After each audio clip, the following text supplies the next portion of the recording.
Railway కోడూరును Tirupati జిల్లాలో కలపడంతో JAC సభ్యులు బాణాసంచా పేల్చి సంబరాలు చేసుకున్నారు. CM Chandrababu, deputy CM Pawan Kalyan చిత్రపటాలకు పాలాభిషేకం చేసి ధన్యవాదాలు తెలిపారు. 15 రోజులుగా చేస్తున్న రిలే నిరాహార దీక్షలు నేటితో ముగిశాయని స్వీట్లు పంచుకున్నారు.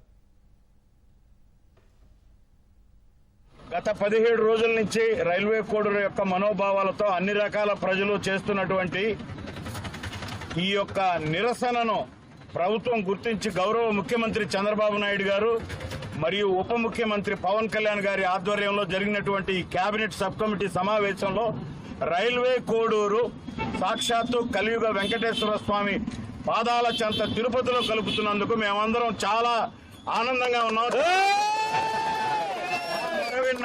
మా మొర విన్న ప్రభుత్వానికి, ముఖ్యమంత్రి గారికి, డిప్యూటీ సీఎం గారికి, వీళ్ళందరికీ, కేబినెట్ సబ్ కమిటీ సభ్యులందరికీ కూడా మేము ధన్యవాదాలు తెలుపుకుంటున్నాం.